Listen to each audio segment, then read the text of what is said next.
feeling like Gresham Unleashed. One time for the sickos, I'm all elite with the game from the get-go. Ain't full of no stardust, I'm a real nightmare, bruh. You can meet me at the crossroads. Business is booming, I feel like the hearse and the kid, and they tell me don't hurt anybody. I'm way too fly like Kevin, I could do this all night. Step back, it's a private party, I'm more dirty than dumb with the way I live. No saint like Ricky with the vibes I give. Looking at my watch, it's about that time. When I hit them with the toodles, it's a lot like Tiff. Might as well call me Tony, they don't even know that I'm timeless. AJ Francis, all I really know is first class. $1 Million Man, 2 prices, you ain't even over. Shout out to my dogs like Bron. Baby, I'm a limit breaker. You're just a death rider. Can't rest in peace. I saved that for the Undertaker. Proceed with caution, but you ain't Naomi. Can't book the team. Your name must be Tony. IWC say you guys can go. I like Jermaine and Crash running. Let's start the show. Cool kids step to the front. Cool kids. Too sweet sign for the click. Gotta get the people what they want. Gotta get eradicate quick.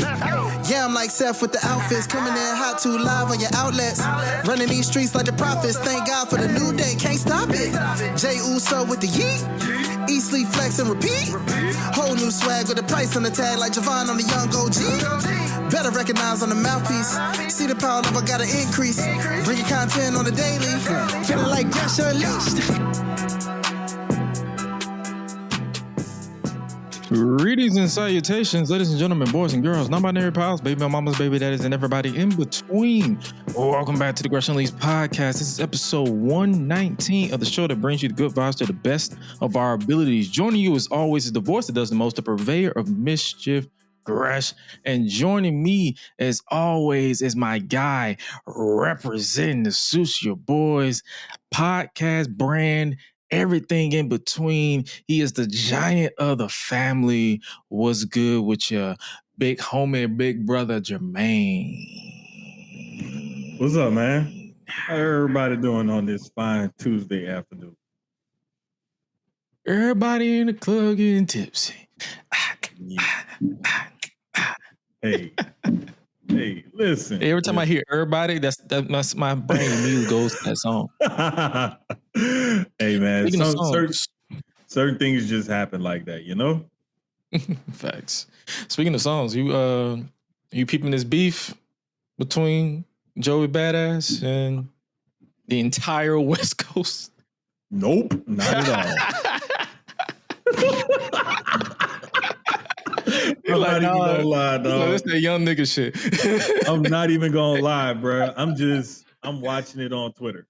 That's how I'm keeping up with it. I'm just watching it on Twitter. I'm just watching it on Twitter. It's like certain people saying one thing, oh man, he got him, or oh, wait till this person respond. Oh, I want to see this. And I'm just like, oh, okay, cool. Like I'll keep up with y'all right here. I ain't gonna hold you. I had no idea this beef was like 4 months old. So what I did was I checked out a Twitter thread, a Twitter Reddit, and they had all the songs that was supposedly referenced in this beef. And I was bored at work, so I had headphones on, so I just listened to every song. So I literally spent an hour and a half just listening to music.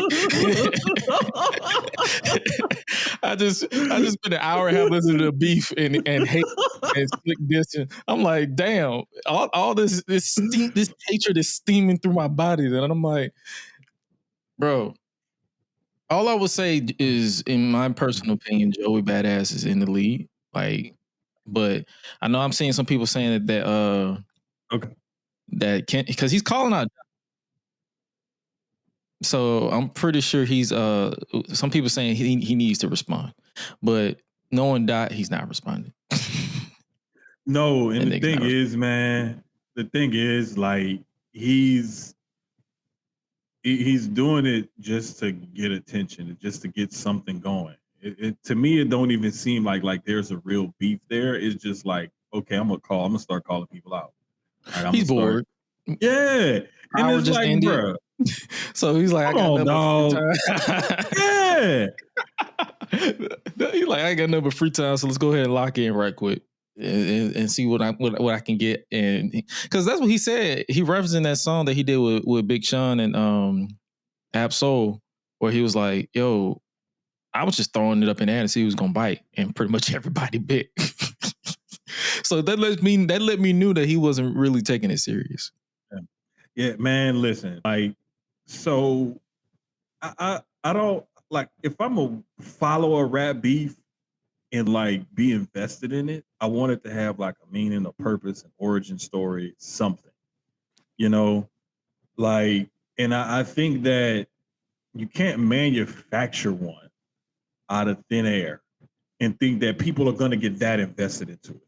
Like that whole thing last year with Drake and Kendrick, that was organic. That came from a place of real disgust, hatred, competition, you know, jealousy, envy, whatever you want to call it, between two high-profile rappers. This is just like you said, like Power ended, Joey was bored, he got time on his hands. He ain't about to drop another album, so it's like, well, shoot, we drop a couple diss tracks. I ain't got nothing else to do. Because apparently there's 3 more that I haven't even listened to. So, listen. Bruh, how does a rap beef go on that long and we don't even know it? That lets you know right there, like, okay, what are we really doing? Listen, unless you're like heavy into like the underground and just nothing but battle rap, you getting notified about this. I ain't gonna hold. Respectfully, I'm not gonna hold you. Outside of Badass and AZ, I ain't heard none of these niggas before. Dog, that's what I'm like, who? Like genuinely, and it's not even like this ain't people trying to. This ain't for people to say, oh, you don't know rap like that. I grew up in music, but I don't consume all music, and I don't go to. I don't know of all. There you go. There you go. Like that's like me because I grew up in the church. That's like me not knowing who. Because I'm gonna tell you this right now. I don't know who's anybody new that comes up in the church. The reason why I've checked out, so I don't know. Yeah. That's just so I don't know. So I'm not. And when it comes to rap, I'm like unless you got a couple songs on the radio, even though I don't really listen to the radio, or unless you got a couple songs that's trending, I'm not gonna hear about you. So, but I'll be open to listening to you, and I'll tell you, a lot of these people who I heard in this beef, I'm like, okay, I'll put you in my catalog. Bro, it's like you know, I'm the same way. Like I don't really listen to the radio. I'm not really trying to follow a whole lot of stuff or anything like that. So it's gonna be hard for me to know like who's who and what's what. Like I've heard of Joey Badass before, and I don't even know who he beefing with, to be honest with you.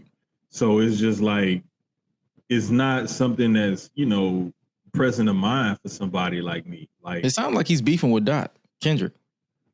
And bro, that's another thing. How you beefing with somebody that's not beefing with you? That is one-sided, brother. You have a problem and you decide to put it on record. It is a one-sided problem. Like, come on, man. Like, we losing the real art of rap beef, you know?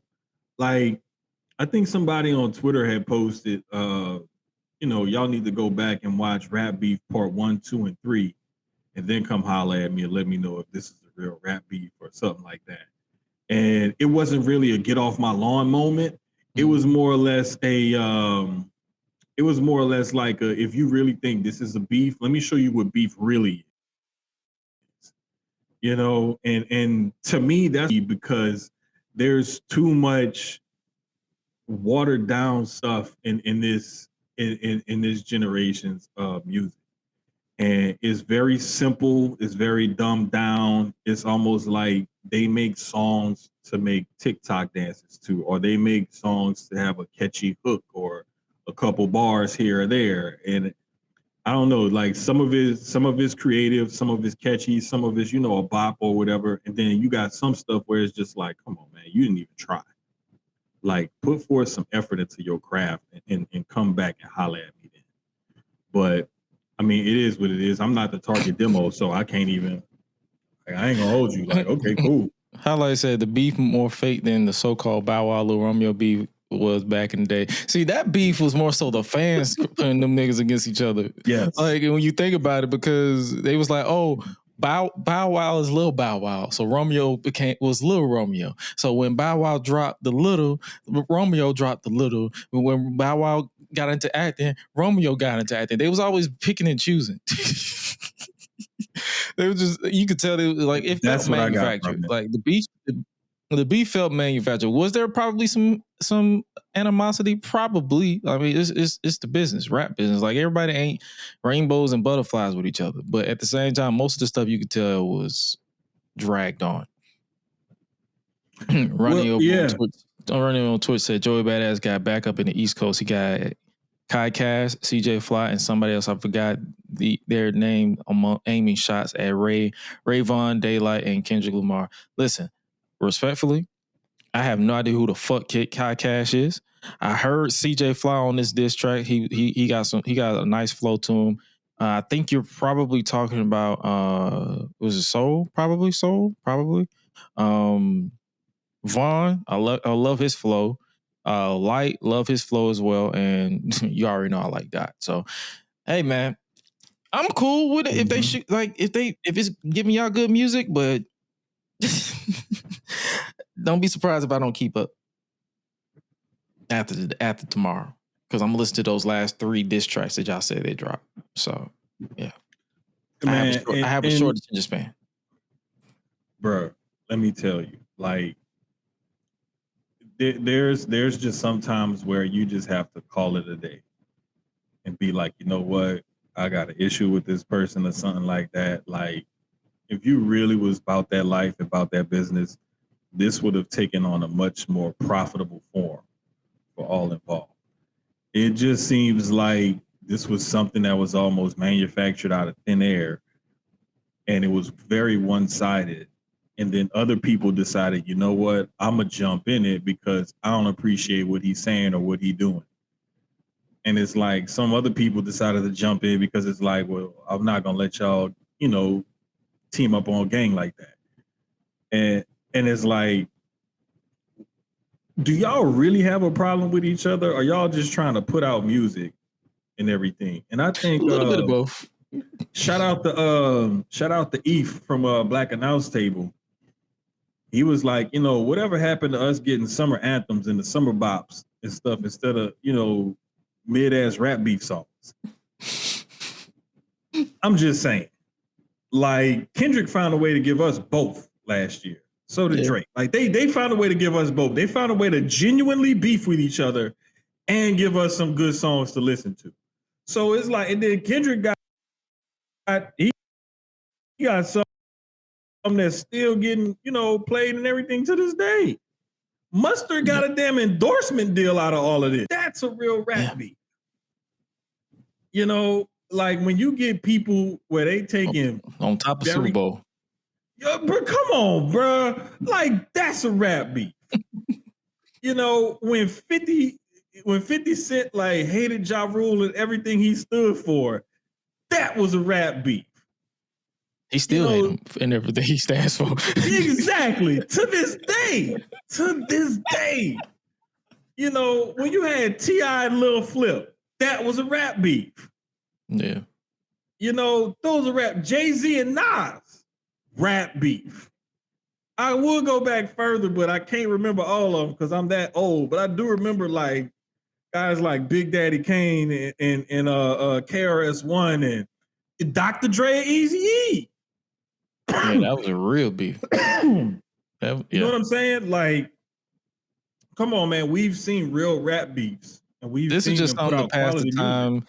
Like I said, he bored. Joey Badass is bored. And he's looking for a dot response. Will he respond? Tune in next time on Dragon Ball Z. God damn. He gave him the whole go home. like, tune in next time. On Dragon Ball Z.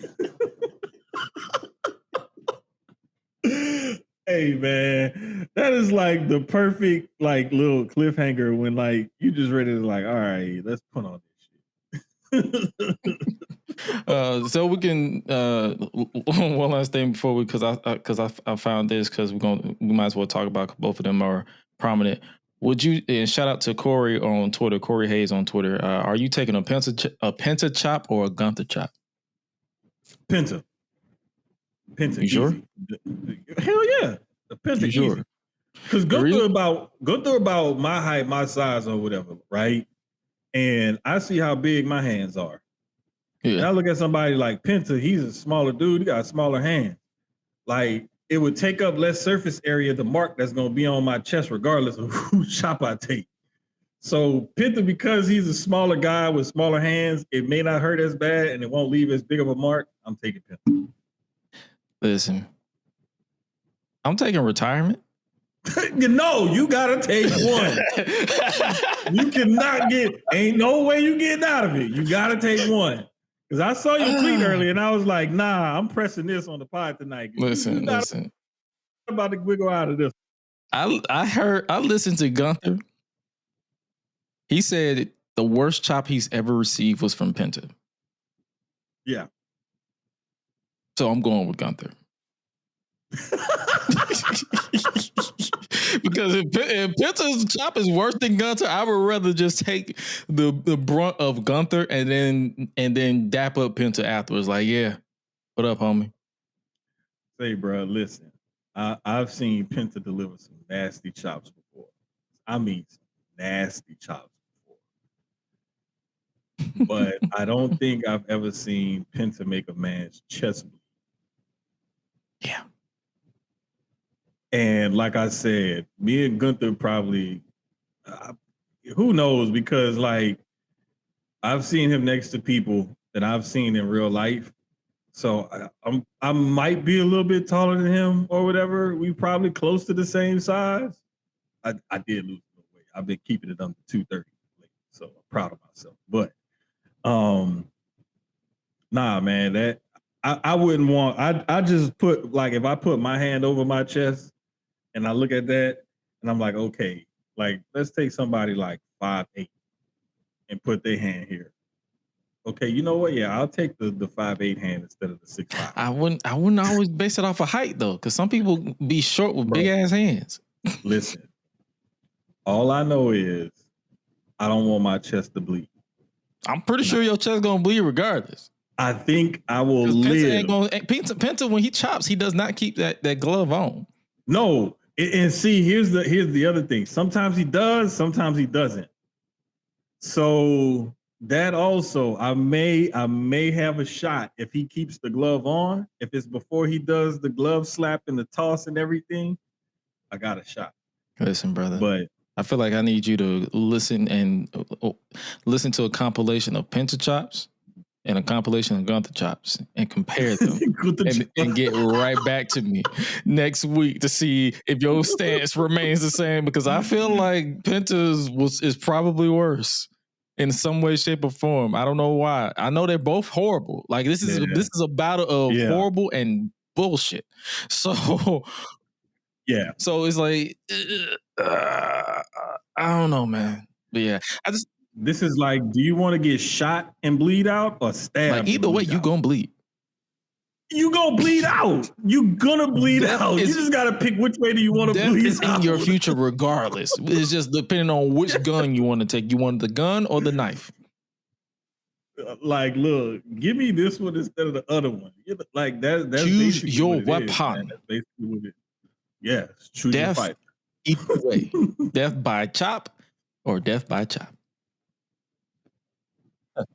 Yeah, man. It's Running asked me why haven't I done WWE live reactions anymore. I was having fun seeing. I ain't gonna hold you. I've been busy. It was either like be on live sleep deprived, because I'm telling you right now, I've been falling asleep a lot on these shows. I don't know what it is. Cujo said Penta charges up his chops with the pervy walk he does. Smooth operator.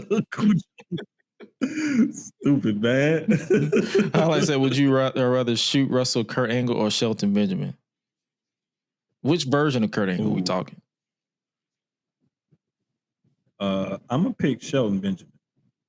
I feel like I'm gonna lose either way. So I'm getting beat up either way. Like I would just rather get like national champion D1 level beat up than Olympic gold medalist. When you put it that way, Yeah, Shelton makes sense. For my physical health, Shelton Benjamin makes sense. So. Yeah, and plus I feel like he may take it easy on us because we brothers. He look. So he may gonna be look for a like, reason. look, I'm hoping that complexion protection will work in our favor. He's like, we got the same complexion. That means you are tough like me. So boom. No, I am not. Like, look, I'm going to admit that right here and now. Let me tell y'all something. When you look at MMA, the two types of fighters you always want to stay away from is a wrestler or somebody that's really good with Brazilian Jiu-Jitsu. Because wrestlers tough as shit and they got crazy stamina because they have to toss around people their weight and or bigger. Most times they practice with people who are around their size, maybe a little bit bigger. So that way they have that stamina built up and whatnot. And Brazilian Jiu-Jitsu guys, you may think you got them in a compromising position, and then next thing you know, you in some kind of hold or lock or something like that. Like, man, don't mess with them two. Them two, the worst kind to me. Speaking of people who you don't mess with, Darby Allin, he reached the mountaintop. Finally. Literally. He finally reached the summit. Yes, he did. Congratulations. That's no lie, like that's pretty dope. That's pretty dope. And it's cool that he got the AEW flag up there, took the picture and everything. And more power to him. For going through and doing this. And this is one of them kind of side quests where, like, bro, you can end up side quests like no joke. Like, they even talk about like the dead bodies that you literally climb over or go past as you're summiting Everest. So that ain't even no hyperbole or nothing like that. Like, that's real. So for him to do something like this, actually follow through and accomplish it, man, that's really, really dope. Happy for him. Congratulations. Like, get your ass down, get back in the goddamn ring. I promise you. I like how you went straight from like, okay, congratulations. Now get your bitch ass down that goddamn mountain. What's wrong with you? Get your ass down from there. Bro, I swear, like, when I saw that picture and I saw him, no, really, I think it was when I saw him do the kickflip on the skateboard. When I saw that video, I was like, get your ass down from there. It's like that time when I'll never forget this, man. My son, like, my ex-wife told him, hey, stop jumping around up there. She didn't know what he was doing. And so we heard this boom, boom calamity upstairs. We run upstairs thinking, what the hell done happened? This Negro done broke one of her new end tables upstairs in the game room. And I was like, oh shit. She about to beat your ass. Bro, when that boy, she was like, why are you jumping around? I told you I stop jumping around. Now you done broke my damn table. And he looked at her with the straightest face and was so like convincing. But mom, I had to stay out of the hot lava. Boy, I ran downstairs. I ran into my bedroom, into the closet, closed the door, and fell out laughing because he was like convinced that he was playing real life Crash Bandicoot and he had to stay out of that hot lava. And that's why he jumped on and broke that damn table. That was like one of them, get your ass down from down there. That same reaction, that's the same reaction I had when I saw Darby do that damn on the side of the damn mountain. Get your ass down from there. Like, I went straight dad mode immediately when I saw that video. And now that I see he at the top, okay, now hurry up and get your ass down. You done went up there and I get your ass back down safely and alive in one piece. And come back with all your damn fingers and toes too. And your nose and your ears, all your extremities. No frostbite. So if they climb this, do they not take a bath? How can you take a bath and it's like 40 This is a genuine question. Like, do they sweat? You kind of do and you kind of don't. From my limited knowledge of stuff like this, you really can't like disrobe and bake. You really can't, because if you try to take a bath in that kind of thin mountain air, as cold as it is, like the water is going to freeze. So you really can't take a bath. Also, the other thing that I do know is like you have to make sure you plan for like stalls, storms, and different things like that. Like you have to bring enough food to last you more than the time that you estimate it's going to take you to ascend and descend. And then you got a whole crew of people and you're carrying all this stuff, and you have a bunch of the locals or whatever, the Sherpas, who are helping you, go up and come back down, and you got to hire and find the right team and all kind of stuff. Like I saw something early on Facebook. I didn't even get to research it and see how real it was, but supposedly DDP put him in contact with the right people because he was going to cheap out on who he was going to use to help him climb to the top. And DDP put him in touch with the right people to help him get there. So shout out to DDP if that is true. Like I said, I didn't get time to research this before we got on, so I'm not sure how true that is. But that's just something I'm sorry I'm not signing up for. Yeah. Davion Washington asked the question, how long does it take to come down the mountain? It takes months to get up there, but it depending on like how everybody is feeling, 2 to 7 days. Yeah, something like that. Yeah, it takes 2 to 7 days. I just went to my trusted Google, and yeah, they said 2 to 7 days. It usually takes probably a little bit longer, depending on if everybody is at like climbing conditions where they want to come back down. But they typically go from the top to Camp 4, and then they go from Camp 4 to base, and then yeah. Like I said, I'm mad homie brought an AEW flag as if someone from WWE about to try to top that. Yeah, ain't nobody in their right damn mind going to that top. You are the only one. You are the only one. Like that's one of them ones where you be like, cool story, bro. Good job. Not doing it. Not doing it. Not even. Like you gotta be out your rabbit ass mind to try something like that. Like you gotta be the right amount of brave, like courageous or whatever, and crazy as hell. You gotta have the right mix because ain't no way I'm about to try to climb the highest peak in the world. And these kind of conditions and everything, and put literally my life and limbs on the line, man, hell no. Speaking of putting life and limb on the line, Money in the Bank is being shaped up very over the next couple of days. We have so far on SmackDown, we have Alexa Bliss as qualified for Money in the Bank. Shout out to her. She defeated Michin Mia Yim and Chelsea Green. Mm-hmm. So that was the first qualification this past Friday. And then this one kind of got some people on social media in a tizzy. Solo Sikoa also qualified for the men's Money in the Bank. Yeah, we're gonna thumb some people at Money in the Bank. Some people gonna get thumbed. All they gotta do if they worry about their thumb, all they gotta do is just take a ladder and just say. You got the other thumb. That one just not wrapped up. Break both of them. Look, put both hands in there. And then just have them like that. Just like that's all you gotta do. Hey, no, you know what you really do? You put his arms in there. And do a Finn Balor double stomp to the ladder. Just like, look, we ain't even gonna worry about the thumb. We're just gonna take both your arms out. You can't even climb the ladder. Can't do nothing. Now your arms broke.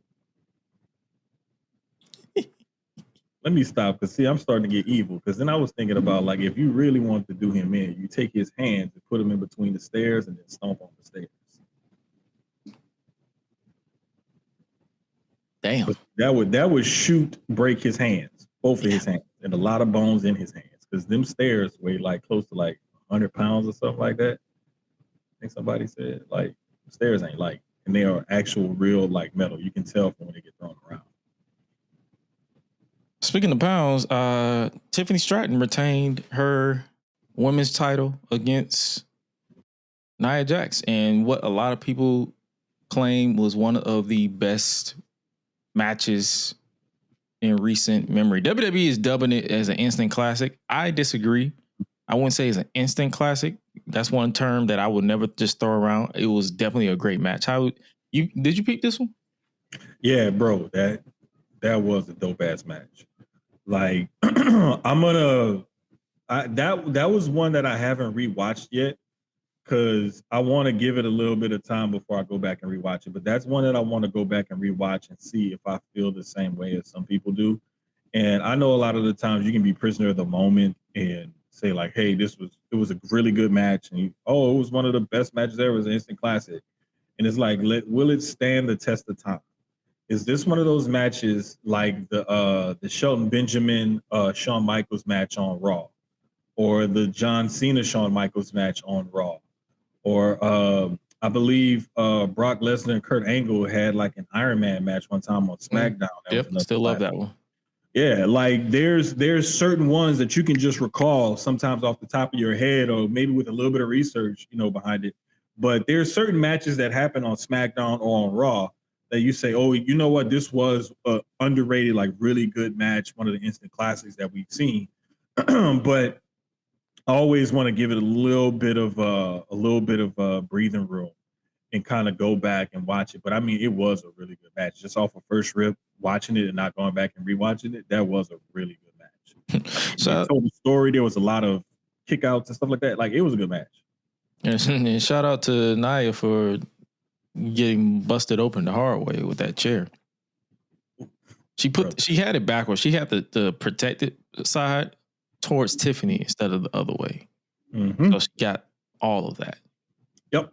And was bleeding immediately.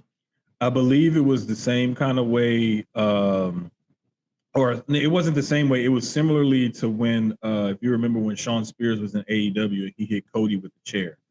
Mm-hmm. How the ridge of that chair busted up Cody's head. It was the exact same thing, except the chair was turned around where that back ridge part was sticking out. And I guarantee you that's the part that put the gash right in her head, like you said. I'm just sitting there, I'm like, girl, you are better than me. How we feeling? How we feeling about Naomi's running from Jade ordeal again? Bro, I love everything Naomi is doing. That woman can do no wrong to me right now. I'm not talking about her. I'm talking about the booking wise. You know what? I like it because it still shows that it's helping get Jade oldish character, like almost being. And when you go to running, that shows that chicken shit side of the heel, and I love it. I love it. And I was dead ass when I said, like, I just love everything Naomi's doing right now. She can do no wrong because they're allowing her to explore a different side of her character. And this time she isn't just a mean girl heel like she was before. She's a real nasty, like a real heel. Like, and I love it. I love it. Just keep giving her stuff like this to do. And all it's going to do is help keep getting her over as a heel and help getting Jade over as a face. And that's currently what they're trying to do. Although I really think that Jade's true form, when she really finds her groove, she's going to be a heel. Do you feel like they're setting up for a Fatal 4-Way, say Saturday night's main event? Because they don't have a women's match on Saturday.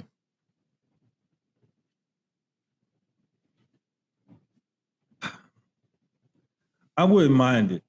Honestly, I really wouldn't mind it to set up a Fatal 4-Way for a number one contenders match or anything like that. I really would not mind it. The men are oftentimes allowed to have these type of Fatal 4-Way matches and whatnot. And I think that if you get the women in there, especially with the way like some of them have been cooking lately, like Highlight just said, like Jade and Nia aren't getting enough credit for the bangers they've been putting on lately. Tiffany put on a good match with Nia. Nia needs to get some credit for how she's come back and put on good matches, has a really good character going, and has really improved in the ring. In the last couple of outings that Jade has had, she's shown that she's really improved in the ring as well. I mean, she still has some things to work on. Her and Tiffany both do. And that match they had together was what I thought it was going to be. not gonna say it was a good match, great match, or whatever. It was just a lot better than what I was expecting. So I would love to see these four ladies go at it in a fatal four-way. Yeah, I agree. What a lot of people don't like to see is JC Mateo.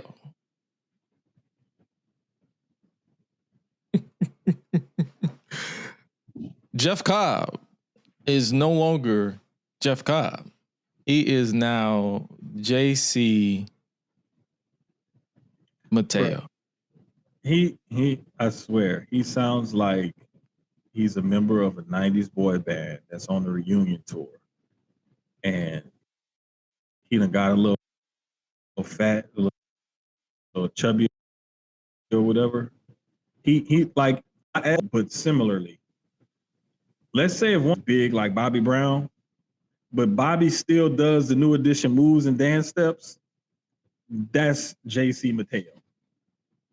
That's what I feel when I hear that name. I think 90s boy band on a reunion tour, you know, playing the sold out shows, still trying to prove they got the moves and everything, but he go in the back and he be having ice on his knees and drinking hot tea and got the Theragun out and everything.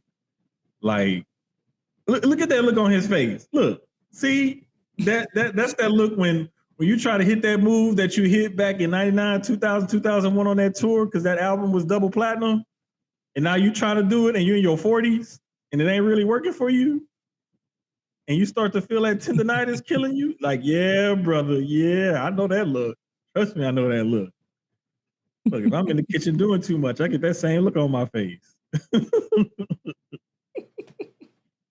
Listen, man, I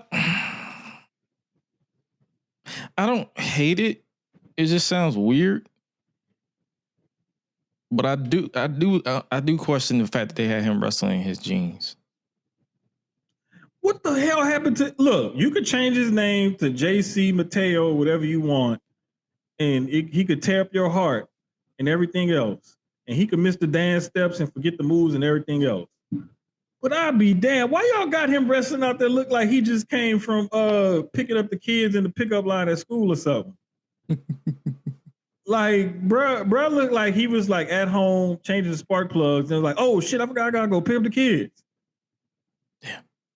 Listen, yeah. Like, what the hell, man? Come on now. And I'm not gonna hold you. This match was bad enough he changed his good name and he sounded like damn.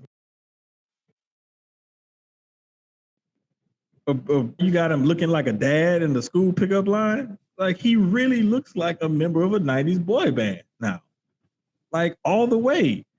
I swear, if all he need is like an 8 or 9-year-old with him. And then like Poison. Hey, Solo is the fly, flashy one. And Jacob is the one that wanted to be a rapper, but he was a better singer than a rapper. So they just build Bell DeVoe. Bingo. And wait till Tongaloa come back and him and Thomas standing there. Then they gonna look like the real New Edition. Mm-hmm. The new bloodline is the New Edition of WWE. Solo is Bobby Brown or Suge Knight, whichever one. Make me feel so sad inside. Let me stop, man, before I throw my back out or something. I need to relax. So I'm about to herniate a disc just from fake dancing. Like, what the fuck going on? I'm gonna be doing the rest of the pod laying down on the sofa. You're like, all right, we gotta make some changes. Hold up, I'll be right back.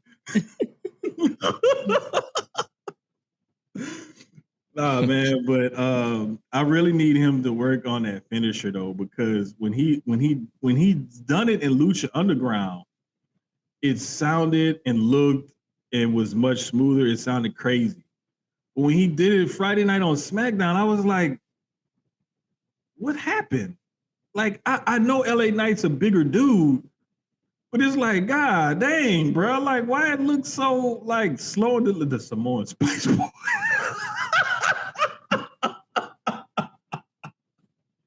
Hey man, I like. Hey man, I'm trying to be serious for a second. They talk about how his finisher look. The finisher looks more like a setup move to me. It doesn't look as powerful as that, because when you see a finisher, you're thinking a finisher is going to get you a 3 count. Like that's a definitive move. Like you're supposed to be surprised people kick out of it or whatever. And when he did it, I saw it, and they called it the Tour of the Islands, and I was like, it's got a cool name and everything, but it just don't look like that's a finisher. I think you just said your problem. LA Knight is bigger. When he did it in Lucha Underground, he did it to tiny opponents. Mm-hmm. He did it to like Ray Phoenix, did it to like Ricochet, and they was selling it like death. Whereas when you're dealing with someone the size of LA Knight or someone the size of a Roman Reigns or Solo Sikoa or Jacob Fatu, they're not going to sell it like death because they're the same size as Jacob or bigger. And you can't swing them around as wildly as you can a smaller guy either. So yeah, that's the only thing. It's like it's not a bad move. It's just not meant to be used on bigger guys. I think a better Tour of the Islands would be the over-the-shoulder power slam, where he runs them into like from one turnbuckle to the next, and then does the running power slam. Like something like that would be much better. Like, or give him the Rikishi driver.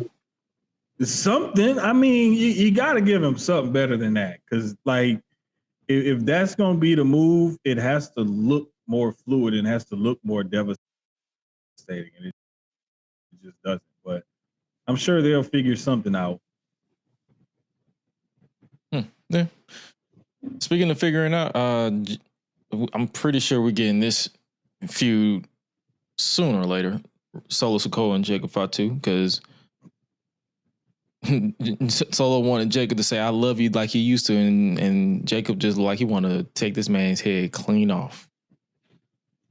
It looks like when, and you got brothers and cousins, and you got family. You fought with your family before. Everybody who has family has fought with their family before. This looks like, look, you my favorite cousin. I'm gonna give you one more chance before I beat your ass. That's that look Jacob giving Solo right now on that pic that you got on the screen. For y'all that don't know, imagine you with your cousins at grandma's house, and that one annoying ass cousin that you love to death, but they're annoying as hell, is getting on your nerves. And you just turn and look at him. That's the look that Jacob is giving Solo right now with this pic that Gretch got up on the screen. Yeah. And everybody's been there before. You've been there before. Everybody knows what that look is like. And I love how in my case, I've actually fought my cousins because they knew what the fuck out of me. Fist was flown. Fist was thrown. We made up, obviously, but fist was thrown. Bruh. Because you get tired after a while. You be like, all right, nigga. You got one more chance. One time, one of my little cousins, like, he went kind of hard. And he hit me, and I was waiting to get him back. I was a sneaky little dude. And I ended up getting him back by doing something. We was inside playing Nintendo or whatever. I was like, I told you I was going to get you back. And then that's when he was like, oh, you so-and-so, and da-da-da-da. Like, yeah, I can get you back. Man, I love the way they're building this and that they're allowing it to cook and fester.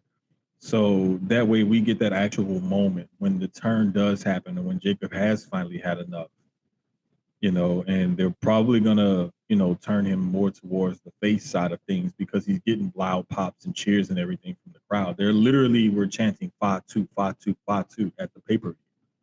So I'm just saying, man, like he's over as over can be right now without being one of the, headliners, the top guys in the company.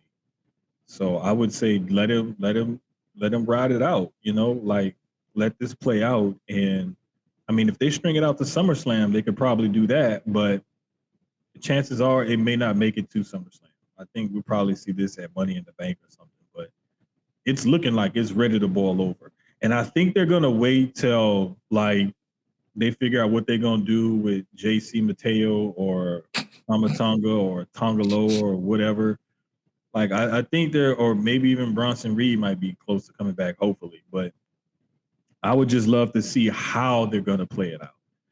And I think until they have a clear-cut direction of how they want it to go, they're just gonna keep dragging it out. When you said JC Mattel, it made me think about I'll be there. Bruh. I'll be there. I promise you, bro, we could look for Just call my name. We can look for any I'll be there. Don't you know, baby? I'll be there.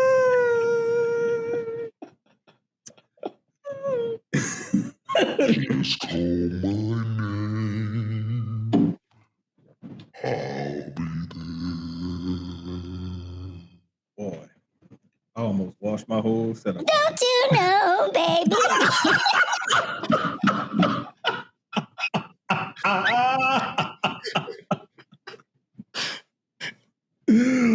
Bruh, I promise I almost washed my whole setup. Mixer, iPad, ring light, laptop, microphone, everything was about to get sprayed.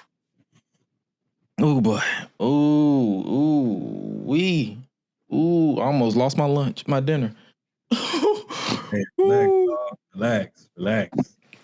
Hey man. See, unlike some of y'all, we're not gonna lose our sleep over name change. We're just gonna make jokes. Pretty much. Because some of y'all was going a little too hard, man. Like, bro, like, chill. Like, did you have money on this or something? Like, did they steal that Mateo trademark from under you or something? Like, what's the real problem here? Like, you sounded real Joey Badass, little one-sided beef over here.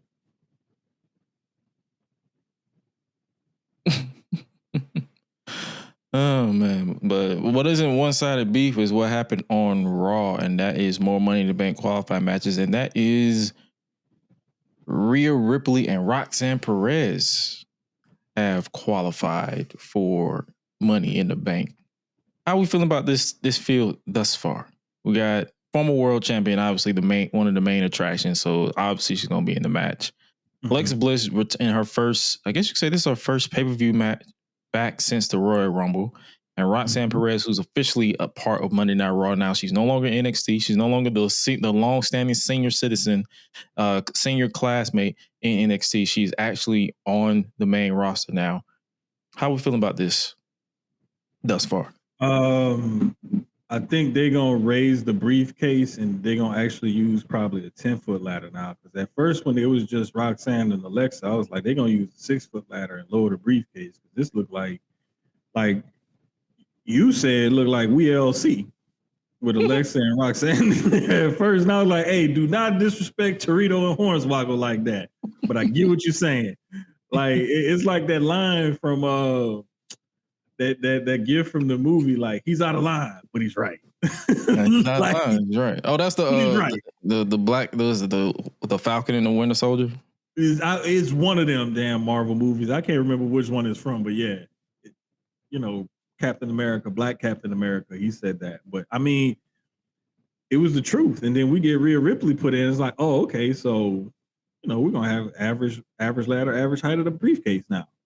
But I like it because the only one that I'm kind of like leery of is Alexa, because the little bit that we've seen of her since she's been back, I haven't really seen where she could fit into a Money in the Bank ladder match. It's going to be a spot fest.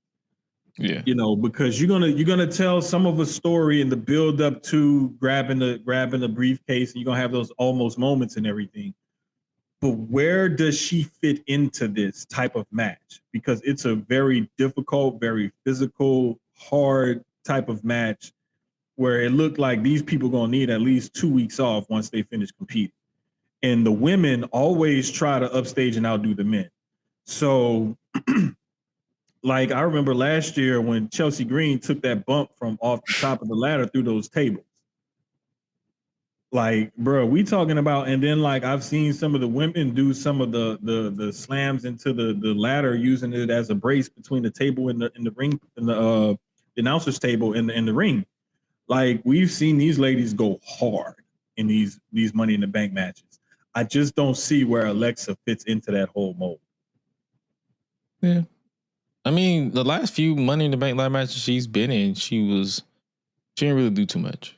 Like, she was pretty much there to be like the base of the match. Like, everybody was doing the spots and all that stuff, and she was like the guy, the person who was just stopping people from climbing the ladder, hitting her big forearm, and then finally reaching the top and winning it. And I think the last time she won it was it 2018? It was 18 or 19. Hold up. It was 2018. It was 2018 because 2019 was Bayley. Let me see. And Bayley cashed in on Charlotte Flair after. Yeah, she it was won. 18. So it was 18. Yeah. So yeah, that was the last time she was a full heel back then. So this is a different playing field for her. This is her first, like I said, this is her first pay-per-view match back since the Royal Rumble, because they had her off for a bit because they didn't have nothing for her, but now they have her in this. And as far as Roxanne is concerned, you already know she's gonna go crazy in the match. And if we go based off of what happened on Raw, she might have some assistance with the Judgment Day. Yeah. Oh, you know what? Alexa was at Elimination Chamber.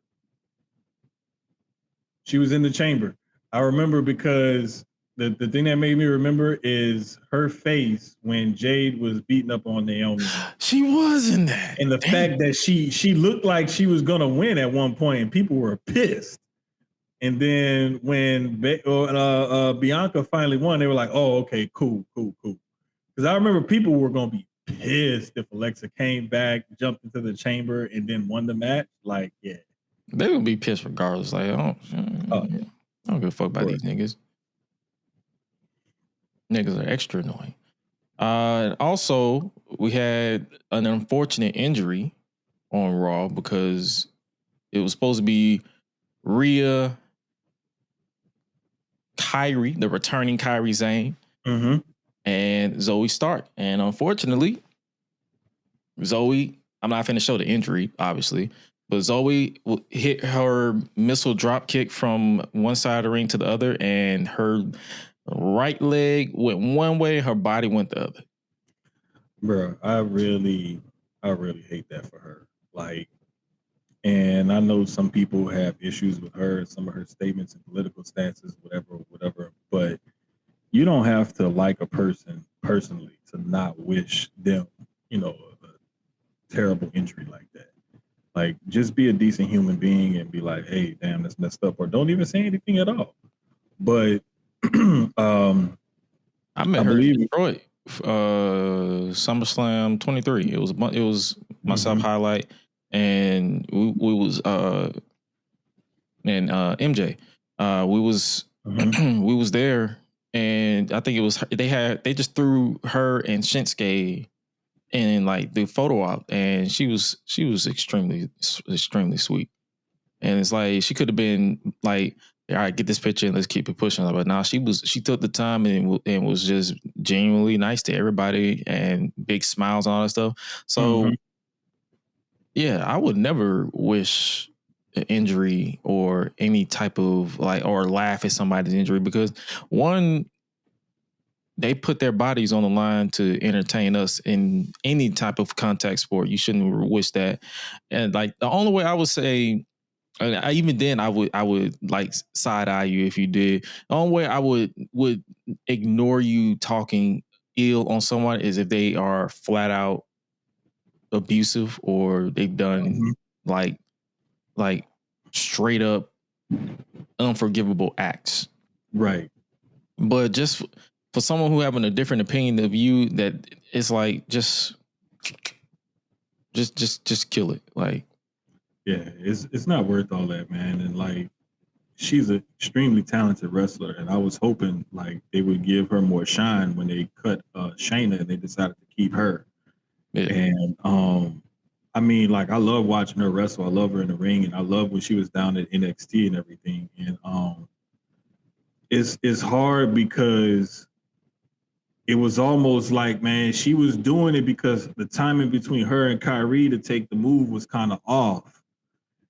and she was pulling up basically to kind of save herself and to save Kyrie from taking the move wrong, you know? Yeah. And man, it's just one of them things like JT from Marks and Mike, shout out to Marks and Mike, said it just break your heart to see a freak accident like that, man, because like, thank God, knock on wood, I've never had any of those terrible, leg or knee injuries. It's just been sprains and different bruises and stuff like that. But Yeah, because like, those are harder to come back from. bro, I believe it was shout out the professor. He said his wife is like does something with physical therapy or something like that, and says it looks like ACL, MCL with a possible tibial fracture or something like that. Like there's a few different injuries that it could be. Just looking at the way her knee and the leg and the body and everything went. So it's pretty serious. Probably she's gonna be out at least. I'm estimating at least 6 to 9 months. At least 6 to 9 months, maybe longer. But and then with those things, you never know how they heal with infections and stuff like that either. So, And it might be time for her to retire that move because I believe that particular move also concussed Dakota a couple of months back. now that one, I remember that one, and I'm not sure who that one was on, but I don't know, man. I just pick a different spot to do that move from, No, that's what I mean. It's like there's no. Oh, okay. That's what I said. It might be time for her to retire that move because it's like that's the second. It's that particular move is 2-0 when it comes to injuries, whether the recipient or the giver. So that's what I mean. I'm like either switch it up to where that move takes place, or find a way to where the recipient is prepared for it, because that's the type of move that it literally comes out of nowhere. Like you're not prepared for it. It's like whatever happens. Yeah, and it has to be quick because you can't just stand there at the top of the rope. Right. It's literally a springboard. Any type of springboard move has to be quick and sudden because you have to get up there and bounce off as quickly as possible before you lose your balance. And so you can only come off that rope at a certain rate of speed. Like It's there's like not much you can do about it. Because it's a springboard missile drop kick. Yes. And they might just have to, however they take missile drop kicks from when they're on the turnbuckle, they might have to just do the same thing there. And just the landing thing is also something else because some people, when they do the missile drop kick, they take a flat back bump when they land. Some people do the arm, shoulder, side, hip thing. Mm-hmm. So it really just depends on how you plan on executing the move and how you plan on landing yourself. And it just, man, it's unfortunate. And I really hate when people keep reposting the video of the injury. Or engagement farming. Yeah, when they have terrible things to say about the wrestler or whatever and stuff like that, like y'all can keep all that, man, because this is a person's life and their livelihood that we're talking about. I'm sure if something happened to you and you could no longer pursue your passion or your dream or your job or what have you, you want people to have sympathy on you as well. But since they're wrestlers, entertainers, or what have you, it doesn't give you license and free range to just be a dick and keep reposting the injury or laughing about it or making crude comments and stuff like that. Like, there's no place for all that. Facts. So last thing we'll say on this is we wish you a healthy and fruitful recovery, Zoe Starks. And hey, hope to see you back at your best when and whenever you are cleared. Most definitely. Yes, sir. So, what else happened on Raw? I believe everything else happened on Raw pretty much build to Saturday night's main event. Oh, Gunther. He got in Logan Paul's face. And I'm not going to hold you. When Logan Paul's music played, I just zoned out a little bit, so I have no idea what he said. Bruh, that dude still can't cut a convincing enough promo to me. Like, he's almost getting worse at promos the longer he stays in WWE. And he is meant to be an attraction, not a full-time or part-time guy. But god damn, if you only gonna be here once every couple of months, at least cut a halfway decent promo. Bro, he's cutting the same song and dance. That's the problem. Bro, it's to the point, like you just said it perfectly yourself. When his music hit, you tuned out. Because you automatically know Logan Paul's about to come out. He's about to cut this half-ass, like mid-ass promo. And people gonna be swearing me up and down like, oh my God, he's great. And I'm like, sure. No, he's not. That's all I can say. I'm like, sure. Like, I don't argue with people. I'm like, sure, you got it. I just say, okay. And that's if I respond to it. But we would literally have to be having a conversation, like one of the homies in the group chat or stuff like that, and somebody would have to be saying that in order for me to respond. Just like open in the Twitter streets, I'm not about to respond to somebody engagement form and talk about how great Logan Paul is and nothing like that. And I'm also not going to respond to the idiots who thought that he should have been cut when WWE did the last round of cuts. Y'all are the type of people that start businesses and they fail because you make poor business decisions. As much as I may not like Logan Paul being in WWE, being a mid-ass on the mic and a decent performer in the ring, like Logan Paul is the perfect type of part-timer who needs a mouthpiece because I'm sorry, he's just not cutting it in the ring on the mic himself. In ring, when the bell rings, good performer. He can wrestle. And he does have that main event attraction to him because of who he is and the audience that he brings eyes to the product. And he can put on decent matches. We've seen him put on decent matches and have, very good high spots and whatnot. It's just he outside of his name recognition from being a famous YouTuber content creator, he has no cachet to put butts in seats with his mic skills. He just doesn't. He just has a punchable face. Yes. He's the part-time content creator who wants to come in and take a spot from somebody. And so Gunther is really going to call him out on all of that right now. Dre said bring back Dutch Mantel or Zeb Coulter for the WWE fans and put him with Logan Paul. That is a great. Logan's in Trump supporter, so hey, Zeb will lean into the whole pro-Americana bullshit. So go for it. It would just be like somebody's grandpa and the young kid, new age kid or whatever. Like that's what that would look like. Yeah. So it could be the greatest thing or the worst thing. It just depends. Oh, I'm definitely leaning towards to be the most absolute drizzling shits that I've ever seen in my life. I'm just prepared. I have no faith. I already know that it's going to be just bullshit. Like. Look, I didn't think it was gonna be that damn bad, but yeah, no, it's gonna be ass bullshit, full on nonstop crocodile shit. Like there will be no saving this bullshit. I'm just saying. Hey man, but I'm just glad.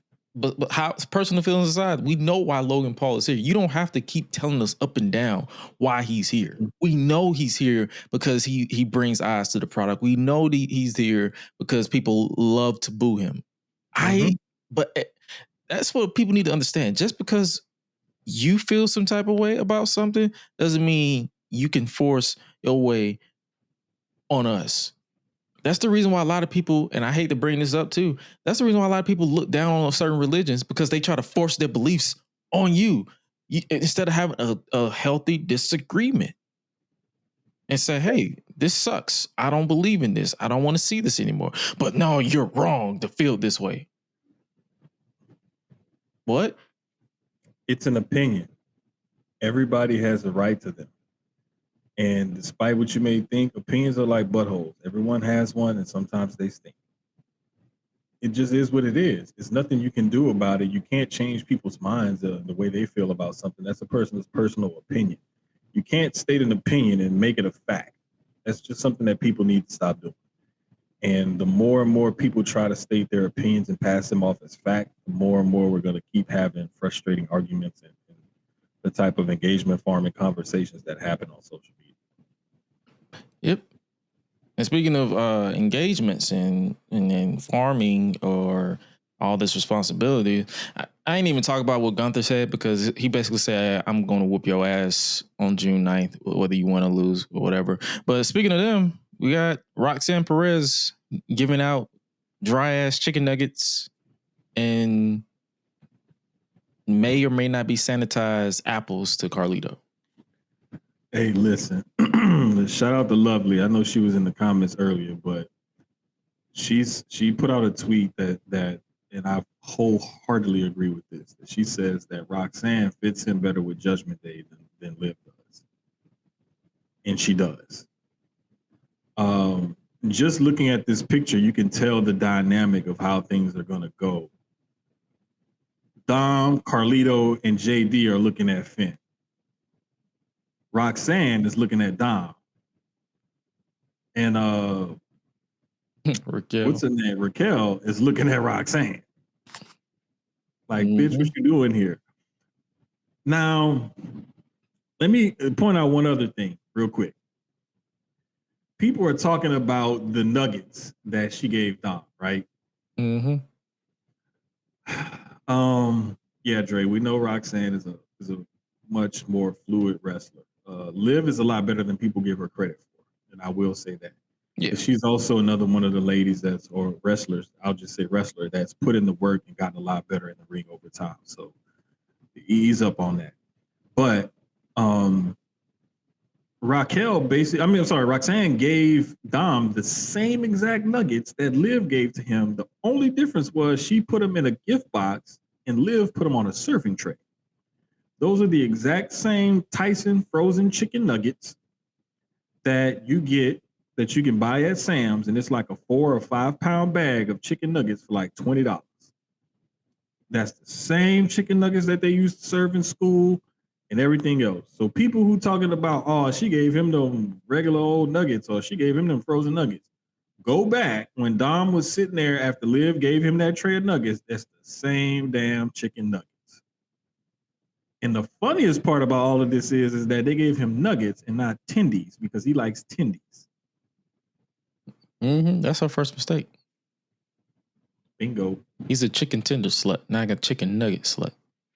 Now, had she given him chicken tenders, I would have said she got Liv because Liv gave him nuggets.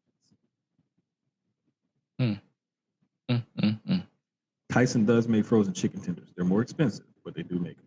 Just saying. Yeah. Come on, catering. Do I'm not something gonna buy that shit.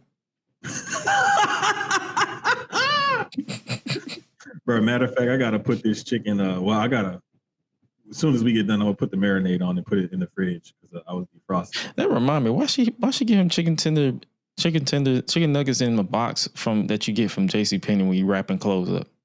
Bruh, I thought she got him a new shirt or a hat or a new side plate for the title or something. When I look at the white box, I'm thinking, oh, she got him a little gift. And he opened that box. I was like, I know the bottom of that box is semi-greasy. Ain't cold. Because when you warm up them nuggets like that, it don't matter if you do them in the oven or in the microwave. They got like a little slight like moisture, like grease or water, whatever it is to them. Mm-hmm.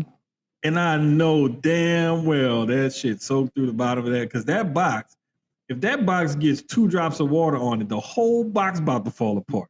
Mm. So how them nuggets didn't fall through the bottom of that box, I don't know. Maybe they taped it or something and then put the nuggets in there. I don't know. But yeah, that was kind of weird. And then she gave Carlito the oranges, the apples in a damn gift bag. That you get from Party City. Yeah. I'm like, what the hell? Like, I don't know. It just seemed kind of the apples should have been in the basket and the nuggets should have been on a plate or a tray. Like you know what would have been good if she would have had one of them to go, the plastic styrofoam to go. She should have hit up edible arrangements. Oh, and put them in a basket, but have them attached to a stick and say, "Here you go, Carlito." Have some pizzazz, like the half all these half-ass gifts. I won't even let you in my club no more. Man, it's the thought that counts. Exactly. You could that's how little you think of me. I'm beneath you. That you're gonna give me half-ass. You're gonna give me some apples in a Party City bag, and you're gonna give me some dry ass chicken nuggets that you didn't even bother to get from Wendy's. You got it from fucking Sonic. Bro, them chicken nuggets was the frozen chicken nuggets from goddamn Food Depot. Exactly. From down the street, around the corner at your local grocery store. You can go in the frozen food section and they got them. If you go to Walmart literally has like 3 or 4 different doors on their freezer with just frozen chicken nuggets. Mm-hmm. I was amazed. I was like, it literally caught my attention, and I stood there and looked. I was like, I did not know that you could have this many different types of chicken nuggets, frozen chicken nuggets. What goes around comes around. Because Roxanne looking at Dom like she was ready to twist his mustache. Mm-hmm. And Raquel looked like she was ready to just cave her chest in. I think I made fried chicken this weekend or something coming up. I'm gonna go buy some steak. I just did steak the other day. Bro, Yeah. I'm about to send y'all a picture of it right now to the group chat. Yeah, I'm about to go. That's Yeah. delicious. Delicioso. Bro, I'm talking about even after I warmed it back up in the microwave, like I had some left over because like my son was sick and like my daughter, her appetite's been weird. So he couldn't eat it and she ain't really had a taste for much lately. So I was like, damn. But I had already marinated them for like 2 days. It was like, it's time to cook these steaks. Like, I'm sorry. Maybe I'll just be the only one eating steak. Bro, it came out so perfect. Oh my God. Oh my God. Lord have mercy. That's all I can say. But yeah, man, I'm loving that little dynamic that they're bringing to Raw with her and the Judgment Day and everything. And I want to say it was shout out to Steph Hardy from the Steph Hardy Wrestling Podcast. Steph said on Twitter that Liv needs to be careful because the same way you got him is the same way you're gonna lose him. And I was like, ooh, you Steph, you spitting right now. That's a whole bar right there because it's literally the same way. Like the new girl comes in or whatever, and then she seems like a rival. Dom is his daddy's son. He is Eddie His Guerrero's real daddy. He's real. His bingo. There we go. He cheats. He's a simple man. He is like me for real. All you gotta do is feed me, and I'm and boop, legs up. Exactly. So in the air, gooch, and everything.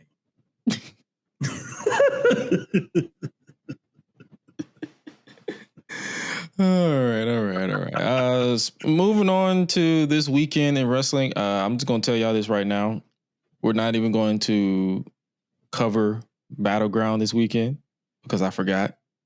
And I have not been watching NXT for like the past 3 weeks. I don't know what the hell's going on. It wouldn't be genuine for us to even acknowledge NXT. We might do it Thursday on Public Enemies Podcast every Thursday, 7:20.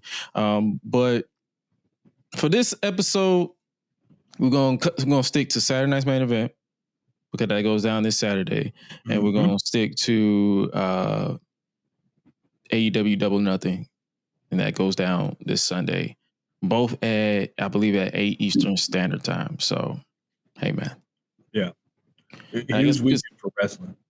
Yeah. So if you need some to watch this weekend and you feel like you got time to kill, Saturday night's main event is for you. Definitely. So I'm looking forward to it because my daughter requested that I remove the second television from the living room. She was like, can we make it more of a family space instead of a man cave? And I was like, all right, bet. I'm going to take my PS5 and put it back in my room too. She was like, whoa. I just said move the other TV. She said, hold on. I didn't say nothing about the PS5. You can leave the PS5 there, but the other TV, can you please put it back in your room? She said, you got too much dip in your chip. I was like, all right. I'll give you that. And I realized, like, I like sitting in my chair with my ottoman more than I like sitting on the sofa. So I was like, yeah, I think I'm going to put this back in my room now. So that way I could have one TV and the other TV, and I could just watch my stuff at the same time and be chilling. Because, like, if I'm watching wrestling and, like, me and the kids watching the game at the same time, like, wrestling is always going to be on TV Junior, and the game going to be on the big TV. But, like, most of the time, they be watching the game in their room, or they just want to watch the highlights or whatever, or peep in on it or whatever. So it's like, all right, whatever. I'll just put my other TV back in my room then. So, but yeah, I'm looking forward to it. Some people don't hold Saturday night's main event in high regard. They just kind of look at it as a glorified house show. And I still see it as a PLE level type of event. Because I remember when it got started, back in the 80s and what it meant to have Saturday night's main event come on NBC. And, it was a big deal back then. And so part of it is nostalgic for me. The other part of it is I love these kind of like PLE level, but network TV kind of shows like this. It also reminds me a little bit of like when WCW back in the day used to do Clash of Champions. Mm-hmm. It was like a pay-per-view type of event, but it was on the same network that their regular TV programming came on. AEW does a good job of this. Well, they'll name an episode of Dynamite like Winter is Coming or something like that. And you'll get like a pay-per-view caliber show on a Wednesday night or, whatever. So I love when wrestling companies do stuff like this. Yeah. Their version of Clash of the Champion was Battle of the Belts, but that's just more of a throwaway show right now. So don't nobody pay that no attention. And I guess starting off with Saturday night's main event, we can start off with the match that was made official on Friday, and that is R-Truth versus undisputed WWE champion John Cena. Apparently, this is non-title. Yeah. It's more or less just a grudge match, because John Cena is R-Truth's childhood hero, and he, did him dirty. And Truth was just trying to show his appreciation for his childhood hero. So now they're gonna have to squab it out. And I really hope Truth leans into the whole childhood hero thing. I would love nothing more than for him to come out to John Cena's music with the graphics and everything and just totally fool the crowd and have the wristbands, the hat, the t-shirt, the jorts, the whole 9 yards. And start sprinting the ropes like. Oh man, the hat toss. Everything, man. Everything. Like, and I hope they even have like moments in the match where they mirror each other's movements and stuff like that. Like, just lean into it. And then like have Cena do something and then Truth gets serious. And then he turned into NWA Ron Killings. And like I really want to see them play this up and play into it or whatever. And I'm glad that Truth is getting this spotlight because he's such an entertaining guy. I mean, like after all these years, the dude still look the same. And if you really look at old pictures of him in his first run in WWE as K-Quick, and you look at pictures of him now, he actually looks like he's in better shape now than he was back then. So I hope Truth beats him and earns a title shot. Truth deserves the push. His focus is for the title. Listen, man, let's just keep it a bean. We know damn well, even if it was for the title, Truth ain't winning the title. Truth ain't about to win the title. So y'all want to put the title on the line if you know he ain't gonna win. I feel like when I see people complaining about not you guys, but I'm talking about I see when people complain about this match happening, I feel like they forgot that Truth and John are friends. I'm pretty sure John requested this match. Thank you. Like, and with Cena's level of service and him announcing this is his retirement tour, and once he's done. Like, this was a foregone conclusion that this match was probably going to happen at some point, especially when Cena turned heel. So let's not even pretend like this is anything but just something that Cena wanted to happen. WWE made it happen. As a fan, I just wanted him to get his due. He was owed that capital punishment. Bro, that was over 10 years ago. It's time for y'all to go. Like, I'm sorry. I got over that long time ago. You said they said, bro, that was 14 years ago. You gotta let that go. I got over it long time ago. And JT, WWE TV is not ready for NWA Ron Killings. No, Vince actually forced him to light up that cigarette on TV. Vince said, screw it. We'll pay the fine. We don't care. And then they didn't pay the fine. Truth. I don't know how true that is. Truth said he had to pay the fine. I think Vince paid that fine. If Truth had to pay the fine, I'm pretty sure Vince paid him back. Like gave him a little bonus in his pay. Oh yeah. That next quarterly merch check had an extra 20 grand on it. Yeah, 9 times out of 10.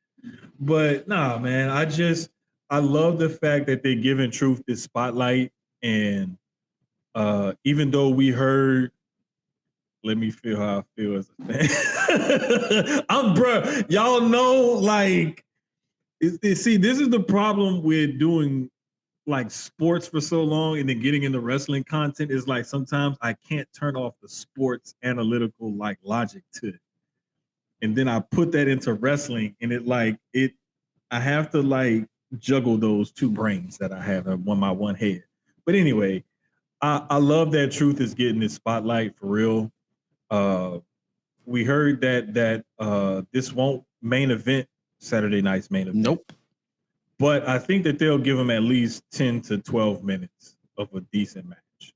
Oh, yeah. You know, and Truth deserves that, man. Like, you have to look at it like, look at all the people. If you just go and look at the roster, the men's roster, you don't even separate it from Raw and SmackDown. Just look at the main roster on WWE men's side. And look at all those wrestlers that they have. And they have to try to find something for all of them to do. Everybody's not going to make every TV show. Everybody's not going to make every PLE or Saturday night's main event. For Truth to be in the position that he's in this late stage of his career to get the spotlight is great. Let's just appreciate it. Oh yeah.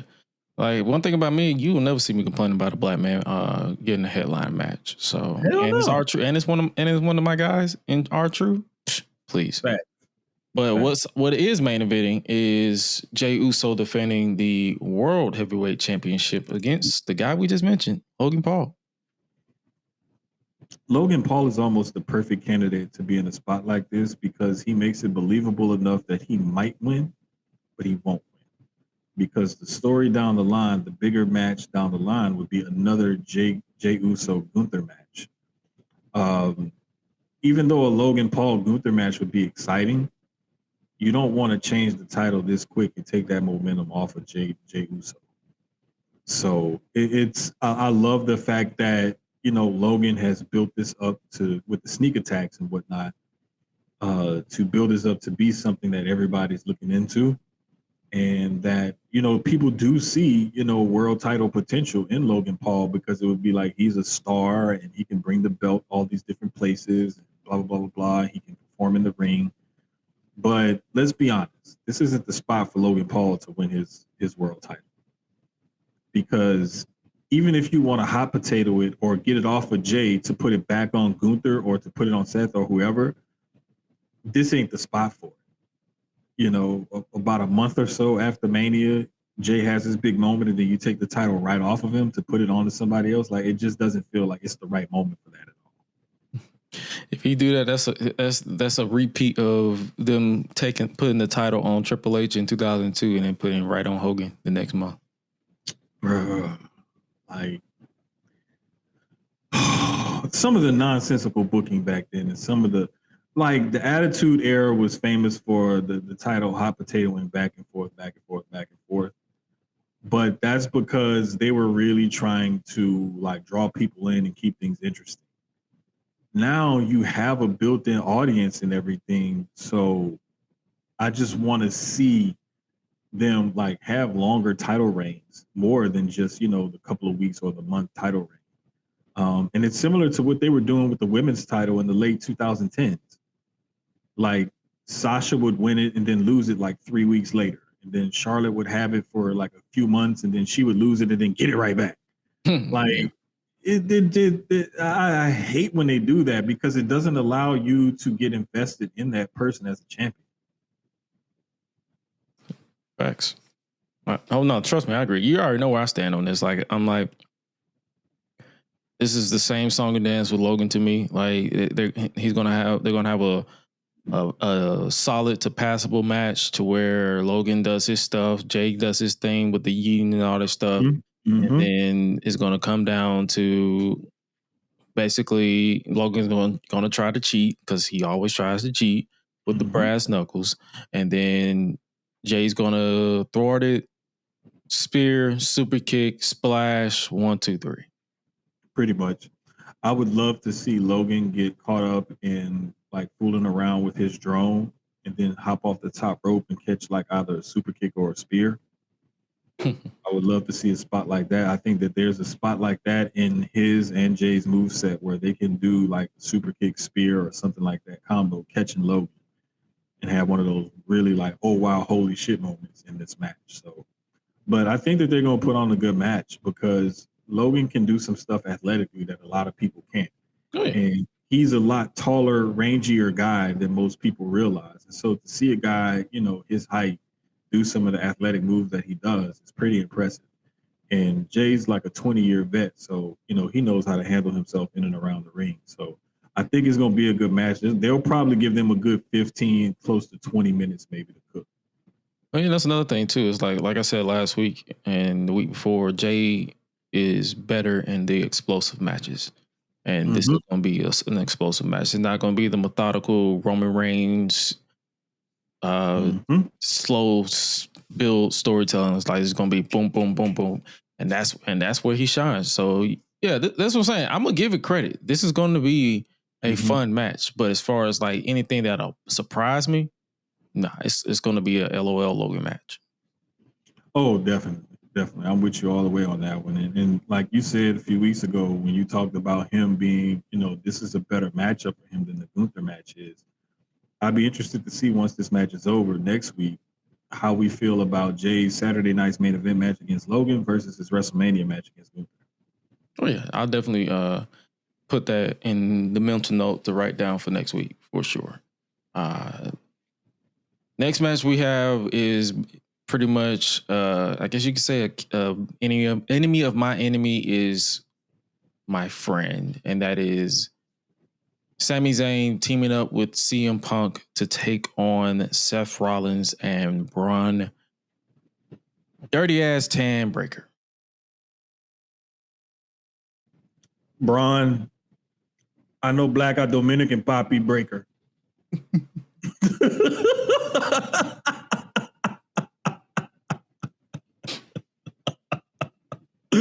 Hey, bro, all we need to do is send him to Lexus King's barber and get him to get a crispy ass lineup and do something crazy with his beard.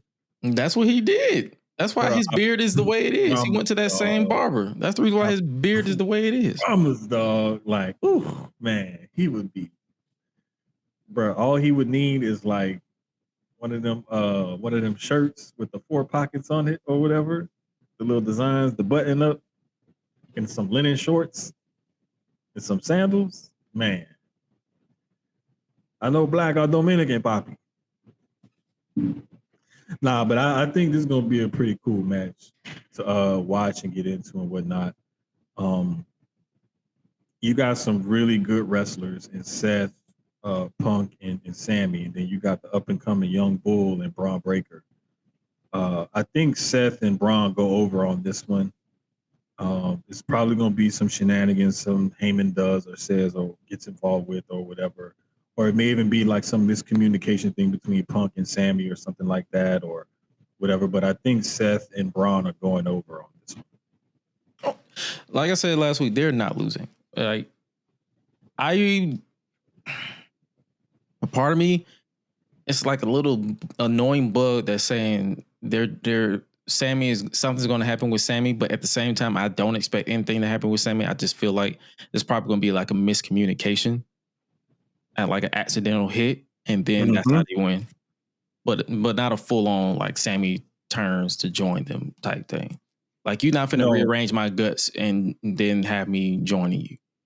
Exactly. There will be no gut rearranging, and then we just gonna click up and we're gonna be friends like that. Nah, you don't do that to somebody. Like, once you rearrange somebody's guts and you got them hurt like that, like, you don't just be friends afterwards.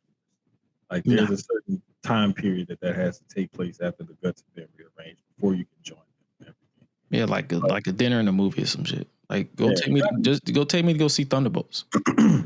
Look, Thunderbolts, and look, we could do a 2-for-1 and take me to the studio movie grill where I can get the wings while I watch the movie and a couple of drinks.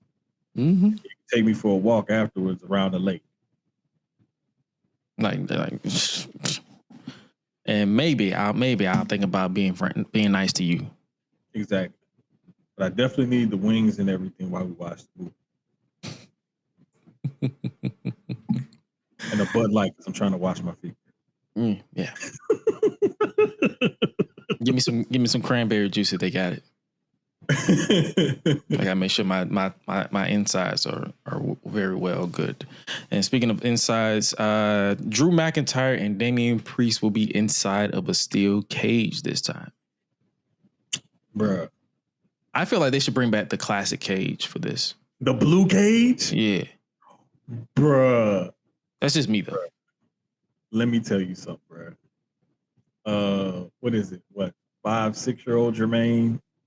7-8-year-old Jermaine is like screaming right now when you said bring back the blue cage.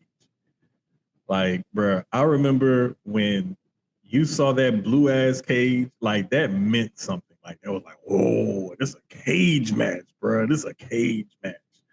Or like back then when NWA/WCW would do like the War Games match and you would see that fencing or whatever, like that meant something when you saw the cages come out. But I would love nothing more than to see the nostalgic blue cage make a return. But these guys, to me, I've never seen these two have a bad match together. And Drew McIntyre is starting to take over like Sheamus's spot on the roster, where he's a big physical guy at the top of the roster that can have a good solid match with anybody because he has such a believable hard-hitting style and he's safe to work with. So he's not one of those guys that you're going to go into and have this hard-hitting, this, banger of a match and that you got to worry about being hurt afterwards. And Priest is another big dude who can actually move and have a good match with just about anybody. So when you put those two guys together and you got two big guys that can move, that can have a good match with anybody, you're bound to have another good match. I can't wait for it.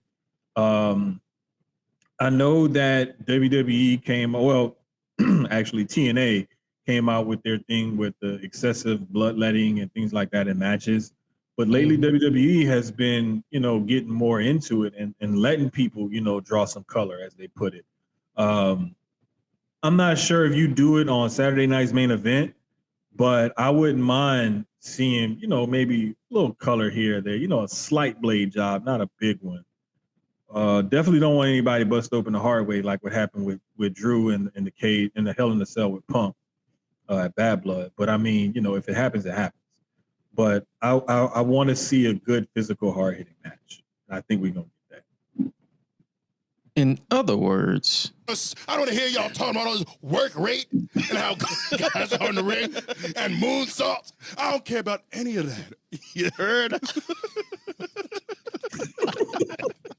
Y'all want a great match? Nah. Bump that. I want to see two big men with big chests. With big chests.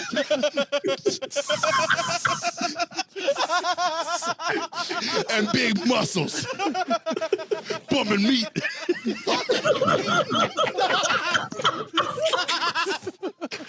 That's why I'm here. That's why I was wrestling as a kid. You want your 5-star matches? You want your 30-minute classics? Not me. Big meaty men slapping meat. That's what I want. I'll wrap it up.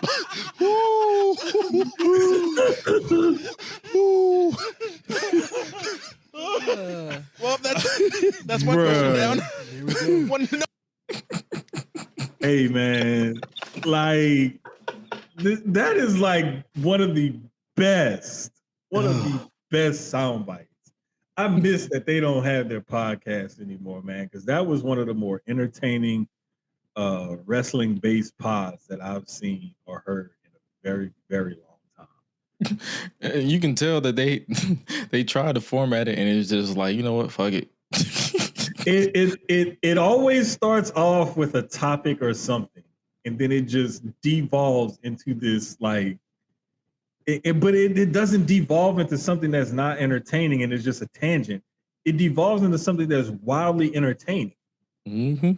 And it's like that natural moments like that, like they had there. The one they had with the Usos talking about the twins. Are you twins or not? Like, bruh, it's stuff like that, man, that I love. Are you stupid? This is dumb. You two went to college and you got degrees, right? Bruh, the stuff that they used to talk about, man. And Big E, like another thing that makes me really happy for Big E and Chris Yim, Mia Yim's sister, that they're engaged now. Shout out to them. And how far Big E's come with his mental health and whatnot. Big E used to talk about on the pod, and he was dead serious about this. He wasn't getting married, wasn't having kids. You know, when I died, just bury me on the side of the road. You're like, just roll my body out the window and just dump me in the ditch or something like that. You know, and he would be joking about it, but now, you know, that he's been more vocal about his mental health journey and everything, you kind of know, like, it may have been a joke, but it was a dark joke because there was some seriousness there. But man, just genuine, real good, feel good moments like that. But yeah, this is definitely a Big E classic when you get a Priest versus McIntyre matchup. Yeah, I agree. And the last, speaking of matches, we got another show coming up this weekend that we will wrap up with before we get up out of here, and that is AEW's Double or Nothing 2025. This is what how many Double or Nothings has it been since 2019? So this is their consecutive Double or Nothing. This is like their 8th edition. Seven? Yeah. 7. Yeah, I want to say 7. So see, I know some math. Yep. I mean, you're more on top of it than I did. I literally just had to count on my fingers like I was a school kid. Like, literally, I'm like 19, 20, 21, 22. Like, you tell me 62 times 38 or whatever, and I'll be like, this. I usually always look forward to these Double or Nothing events because this was the inaugural one. Like I still to this day remember that call. With shout out to JR too. I believe we gave our positive vibes on Thursday, but we're going to continue to do that today. He's currently battling prostate cancer, so shout out to him. Well wishes to him. I remember that call from the first one with John Moxley made his debut. He was like, hey. I'm like, yo, this is the JR that made you that you felt that despise and wish death on Triple H. Yeah, and Kane. But yeah, man, I'm really looking forward to this show, bro. Like, and I'm so glad that they're not doing their stuff on the same night. Like, we get one night and one the next night. Like, that really makes my heart happy because, like, AEW, one thing that they always tend to get right is their pay-per-views. And every match, you know, despite people saying it's so long and it's this and it's that, we've complained about it as well. But one thing that I will say is that that's when they say we're a wrestling company. And that's when they really put it on because every match on their pay-per-view is going to go at least 10 or 11 minutes. You're going to get a few good spots here and there in each match. And you're going to come away from that saying, wow, that was a dope-ass match. Like, and I've seen some matches and some feuds leading into AEW pay-per-views where I'm like, I'm not looking forward to damn near nothing on this card. And I end up watching it like on my laptop or a smaller screen as a throwaway, and then I get invested in it because the matches are so good and the stories that they're telling in the matches are good. So I'm really looking forward to it. Oh, yeah. So far, we have, according to my graphics, we have 1, 2, 3, 4, 5, 6, 7. 7 matches. I expect it to be 24 by tomorrow. Come on, dog. You know he's gonna throw some random ass sync match. Say, hey, yeah, let's throw this one on there and do what we do, man. But it's gonna be like something like Outrunners and Private Party and like another crazy ass tag team. Outrunners and Private Party versus Crew, which is Leo Rush and Action Andretti and some other random and ass the Ops and in a brass ring tag team title match or a tag team eliminator match or something crazy like that. I'm actually looking forward to this one, man, because we get those two matches that's on that main graphic right there, Hangman Ospreay and Jamie Hayter Mercedes. Like those two alone could sell this pay-per-view. And we might as well start off with the fellows of that. And that is Will Ospreay versus Hangman Adam Page in the Owen Hart Foundation men's tournament final, where the winner receives a world title match at AEW All in Texas. I'm going with Billy Goat on this one. And I've been saying Hangman, but I'm going with Billy Goat on this one because Billy Goat has been talking about how he wants to be the man. He wants to run with the ball, blah, blah, blah, blah. They've been bouncing Hangman around and kind of like teasing this and teasing that with Hangman. So I'm not sure which direction they may go with Hangman. They have a lot of interesting directions that they can go in. But I think Billy Goat does this, and I think Billy Goat is the one who's going to take the title off of Moxley. It is the battle of redemption versus ascension, according to Will Ospreay. So, Will, I might have to bet against you, but I'm not dumb, so I'm going to go with Will Ospreay as well because my pick can very well change by Wednesday. After, like, we'll see how I feel after Wednesday because it's the go home edition before, so the vibe always changes. But as of right now, my pick is for Will Ospreay to win as well. Like, and I feel like this is going to be a great match because have they wrestled before? I don't recall. And if it happened, that lets you know my memory is shot. Yeah, we know mine ain't the best, so it's just I believe that both of these guys will put on an excellent match. Will they get them to close the show is the thing that I'm wondering. Because I'm pretty sure Anarchy In The Arena is probably closing. You think so? I mean, they're going to probably destroy the ring, so I doubt. That is true. That's the only way I see it closing is because there's like Anarchy In The Arena to me means it's going to be similar to what they did last year. Because remember, they removed the top turnbuckles and all this stuff and hung Darby upside down. Oh, yeah, that's right. You know what? That's right. You are right. So, yeah, they probably won't main event it, but I don't know, man. I just think that I would love to see them to like close the show. That would be dope. But I mean, it is what it is. We're gonna get a good match regardless. So let's not be too greedy about it. Oh yeah, like I'm not gonna lose sleep over it. No, not at all. Another match I'm not gonna lose sleep over at all is the women's tournament final, and that is TBS Women's Champion, no longer the New Japan Strong Women's Champion. That title. She lost that title at the latest New Japan Strong show. Mercedes Moné versus Jamie Hayter. Winner faces the Women's World Champion at All in Texas. This is the one that has me like kind of torn as well. I'm going to say Jamie Hayter wins simply because that's a big money match with her and Toni Storm. It's a money match regardless, no matter who wins this. But like I've said previously, and the reason why I'm going with Jamie Hayter is because I've said that the more Mercedes loses, the more she can be sent into a tailspin, and that can set up a big match between her and Athena at All In. I wouldn't mind seeing her going after the women's title, but they've been, they had the one match in the Owen, and Mercedes like pulled it out, but there wasn't a title on the line. And remember, we talked about this a while back, and I thought that, if Mercedes start to lose some of those titles and whatnot, and pile up a couple of losses, it could send her into some sort of tailspin.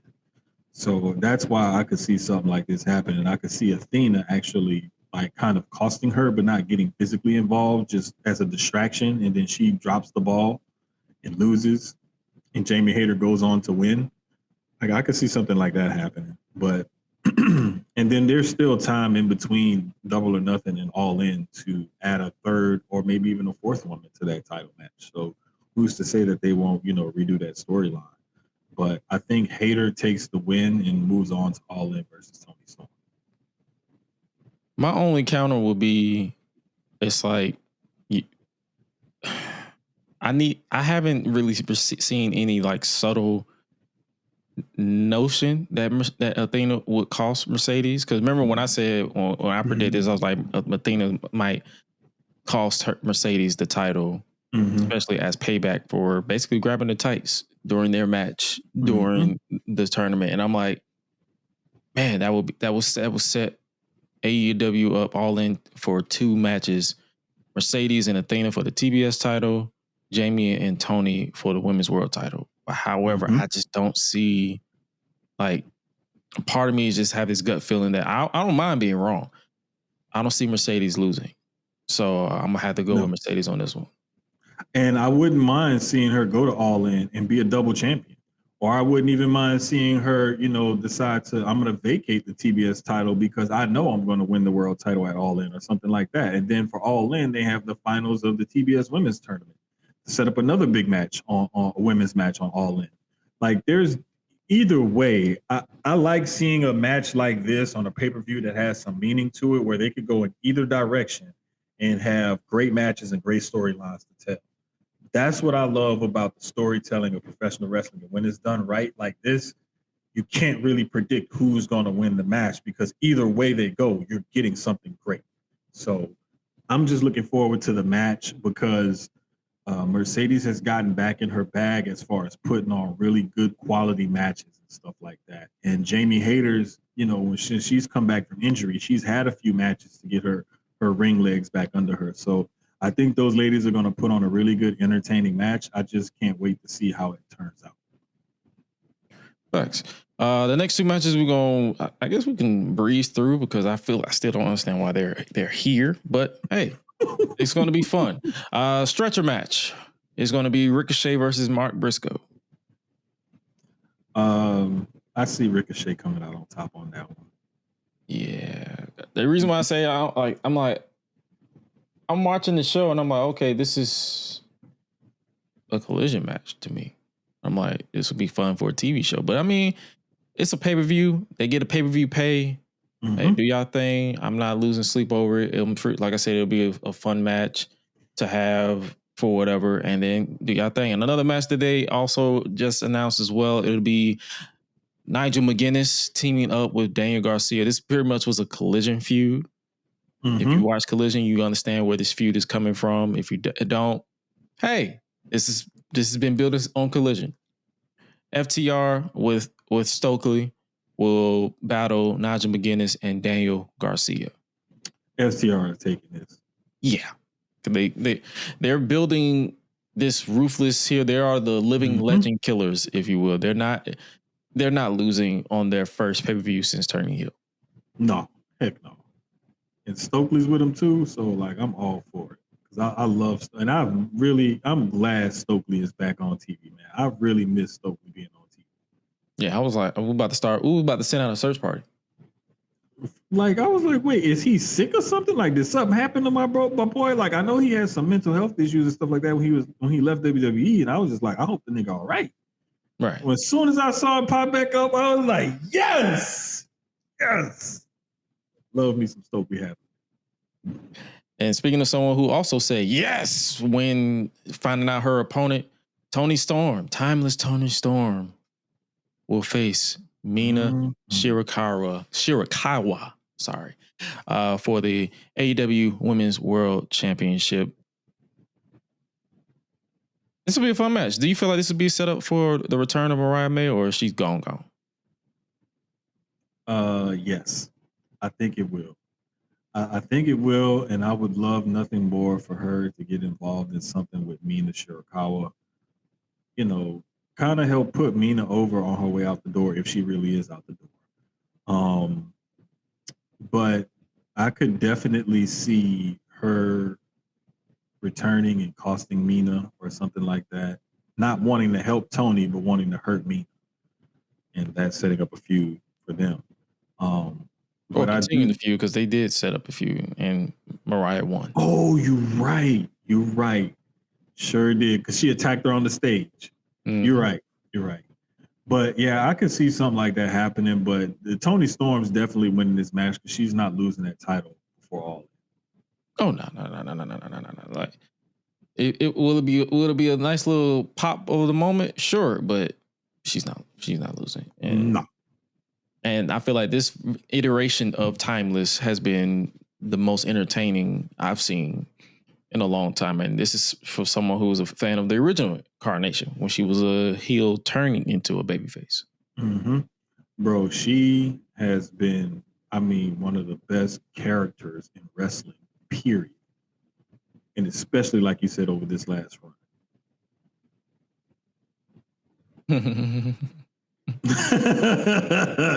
A highlight going with Paige, Hangman, Mercedes, Ricochet, and FTR, I guess. What's the I guess for? He's probably not feeling it. Like, he's probably not feeling it. Yeah, it's all good. Come on, bro. Like, we gonna have at least some entertaining matches like on this card. Speaking of matches that we are having on this card for some reason, Hurt Syndicate will defend their World Tag Team titles against the Sons of Texas, Dustin Rhodes and Sammy Guevara. So Dustin and Sammy, or Dustin, I should say, is a double champion already. He is the ROH World Tag Team Champion with Sammy, and the ROH Trios Champions with the Von Erichs. Bro, that's still crazy to me that he's the tag and the Trios champion, but he got different partners for both. Mm-hmm. Like, and they all from Texas. Yeah, all of them. Yeah, Hurt Syndicate. Like, we hurt people. How are we feeling about this? Because I feel like a lot of people I'm seeing a lot of mixed reaction to this. They're like, they're not giving them like the top of the pecking order tag teams on pay-per-view. Like, we go from the Outrunners to the Sons of Texas. I think they're keeping them away from other teams on purpose for a reason. And I think that whenever they do end up losing those tag team titles, it's going to mean a bigger deal because they've held them for so long. And part of that feud is going to be like, yeah, you faced all these teams, but we're a real team and we're former champions, blah, blah, blah, blah, blah. I think it'll be something based along those lines. But keep feeding them, keep giving them wins, keep making them seem unstoppable, because whoever takes the titles off of them is going to be that much bigger of a deal when they do. I can see it that way. Me personally, I don't mind, because I don't mind singing "We Heard People." Like, I don't care. So Yeah. Like, I'm not raising sand over it. Like, hey, do what y'all do, because I already know it's going to be entertaining and it's going to be like just cool to see the Hurt Syndicate just kill it. And then, speaking of Hurt Syndicate, before we move on, MJF finally got the thumbs up. Bobby finally gave MJF the thumb. Mm-hmm. He tickled his fancy, and then he hopped into his arms like thank you, Poppy. Like a clinging dot. Yep. But I slutty Long Islander. I can't wait to see how this all plays out, because we all know MJF's probably going to do something, probably going to cost them the tag titles or something like that. Bobby's going to get pissed, and then it's going to blow up in their face. And I'm looking forward to seeing how this all plays out, how it blows up in everybody's face. But I'm glad they slow played him and put him in the Hurt Syndicate. And they didn't go the other route of just rejecting him and then him being like, Syndrome, being like the scorned little kid who got rejected by the superheroes, and then he becomes a bad guy villain. Like, let this play out a little bit.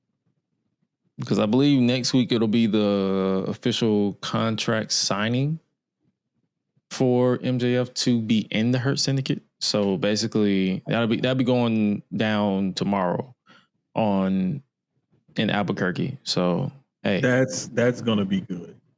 That's gonna be good television. because MVP and MJF, despite what people may think about this storyline, they have good chemistry on the mic when they're cutting promos together. So I'm looking forward to that. Yeah. So, hey man, we heard people. All right. So the next match we have, I believe we got what? How many more matches we have to preview? Should be one or two. I think it's just for right now. I think it's just one, and that is the Anarchy in the Arena match. That is it.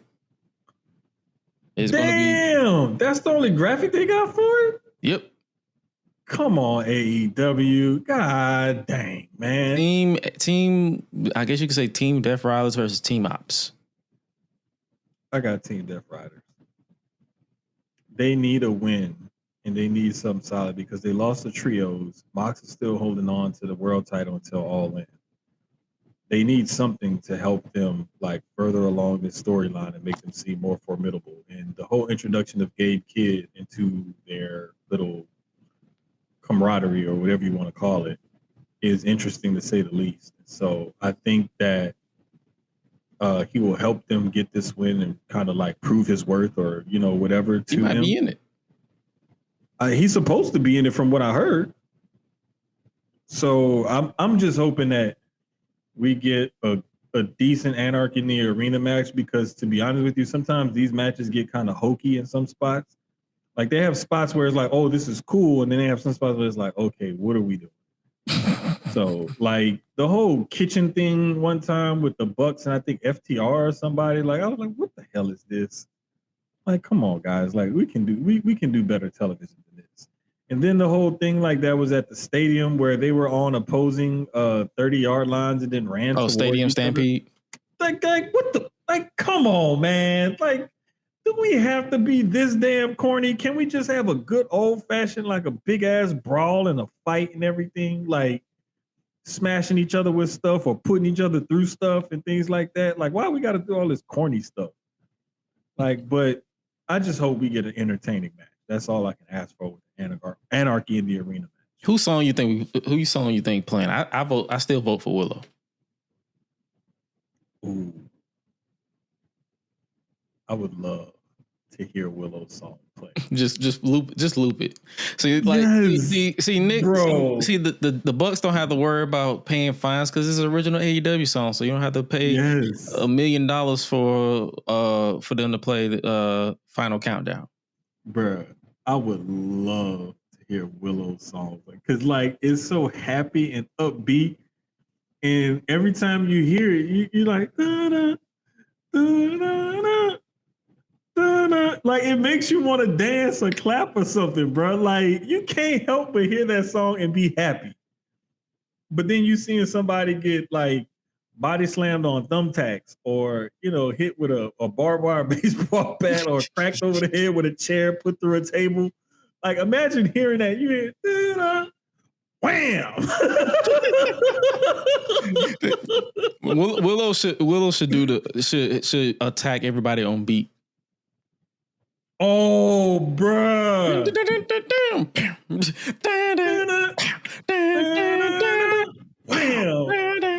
Bruh.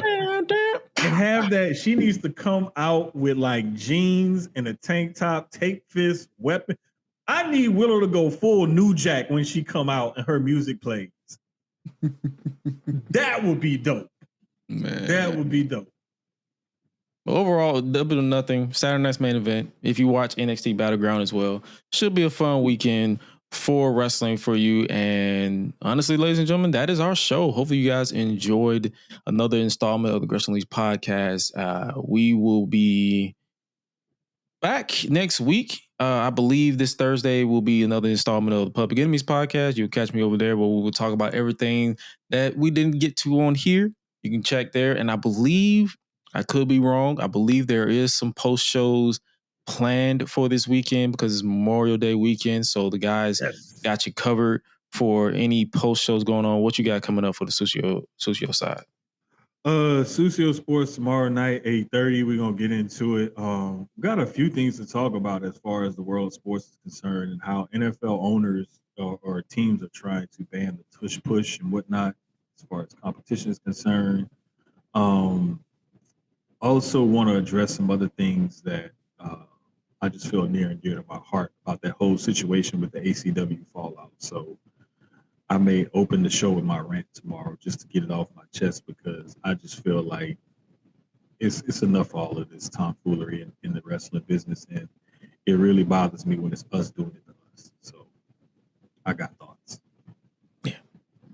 Thoughts and prayers, as always.